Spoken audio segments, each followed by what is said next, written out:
नमस्कार। हर वर्ष की तरह इस वर्ष भी मेगा वैदिक पेरेंटिंग शिविर का आयोजन हो रहा है।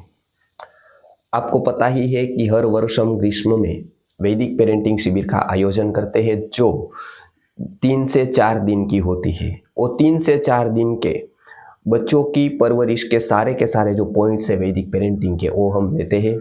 इस बार तो और एक बात ये है कि वैदिक पेरेंटिंग का पूरा कोर्स सूत्र रूप में आ गया है। तो पूरी की पूरी डिटेल सूत्रानुसार जो आपको प्रायोगिक रूप में वहाँ पर घर पे शिक्षा देनी है बच्चों को, वो शिक्षा किस तरह से देनी है। बच्चे स्कूल में पढ़ रहे हैं तो उसके साथ साथ आपको बच्चों को घर पे क्या क्या सिखाना है, क्या क्या ध्यान रखना है।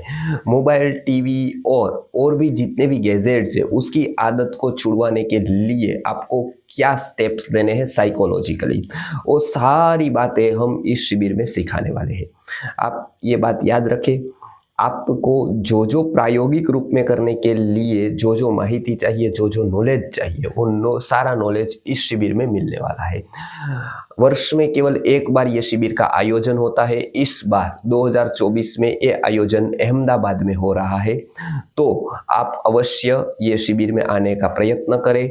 दूर दूर से लोग आ सके, आसानी से आ सके और कम समय बिगड़े, इसलिए हमने ये शिविर इस बार अहमदाबाद में ही रखी है। तो अहमदाबाद में आप वो शिविर को ज्वाइन करें। 3 से 4 दिन तक बच्चे गुरुकुल के वातावरण में रहेंगे, वातावरण के प्रभाव में रहेंगे, अच्छे संस्कारित वातावरण में रहेंगे, गुरुकुल का जीवन जिएंगे 3-4 दिन तक।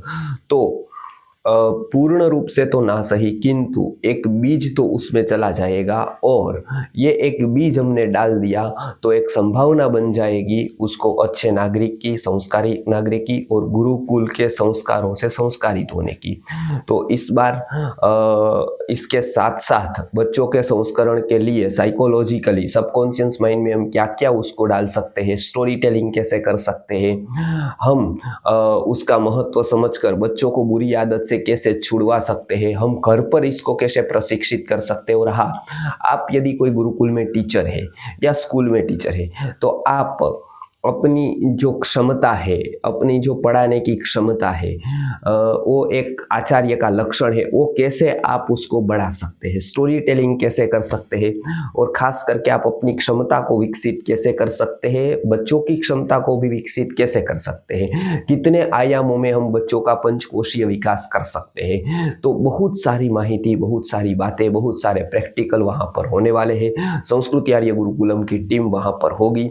आपके जो प्रश्न है, बच्चा जिद्दी है, गुस्सा वाला है, बच्चा मान नहीं रहा है, बच्चे के सबकॉन्शियस में ऐसी जिद चली गई है कि वो किसी का भी मानता नहीं है, क्रोधी हो जा रहा है, शॉर्ट टेम्पर हो रहा है, तो ये सारे के सारे प्रॉब्लम्स जो बच्चों के भी हो रहे हैं उसका हमने गहन अध्ययन किया है और उसका साइकोलॉजिकली उसका कैसे समाधान मिल सकता है उसके बारे में भी हमने पूरी की पूरी तैयारी की है। तो वो पूरे के पूरे प्रश्न लेकर आप वहाँ पर आएंगे, आपके बच्चे को ये हम पूरा का पूरा जो उसके सबकॉन्शियस में ये सारी बातें वो निकालने का प्रयत्न करेंगे। और साथ साथ जो लोग संस्कृति आर्य गुरुकुलम में एडमिशन लेना चाहते हैं वो माता पिता अपने बच्चों को लेकर वहां पर आए इंटरव्यू के लिए। तो इंटरव्यू से पहले शिविर ज्वाइन करनी आवश्यक होती है। हमारा वैदिक पेरेंटिंग का पुस्तक पढ़ना और वैदिक पेरेंटिंग का ऑनलाइन कोर्स करना जरूरी होता है। उसके बाद वैदिक पेरेंटिंग की शिविर में आप बच्चों को लेकर आए, वहां पर हम माता पिता के तथा बच्चों के इंटरव्यूज लेंगे और यदि बच्चा हमको लगेगा कि ये गुरुकुल शिक्षा के लिए योग्य है तो वहां पर एडमिशन की प्रोसेस हम आगे बढ़ाएंगे। तो जो लोग इच्छुक है अपने बच्चों को गुरुकुल शिक्षा देने के लिए संस्कृति आर्य गुरुकुलम में, वो भी वहां पर आ सकते हैं। तो पूरी डिटेल दिनांक से लेकर समय से लेकर सब कुछ डिस्क्रिप्शन में दिया हुआ है, आप वो देख लीजिए। और कोई भी प्रश्न आपको हो तो नीचे दिए गए नंबर पर आप संपर्क भी कर सकते हैं ताकि आपको सुविधा मिले, सुविधा अनुसार आप यहाँ पर आ सके। तो याद रखें, वर्ष में एक बार ही ये शिविर होती है, तो इस शिविर का आयोजन ये इस तरह से किया गया है। तो आप अपने बच्चों को संस्कारित करने के लिए वैदिक पेरेंटिंग के सूत्र के अर्थ, सूत्र के संस्कार वहां तक पहुंचे, इसके लिए उसको भी सज्ज करें, स्वयं सज्ज बने।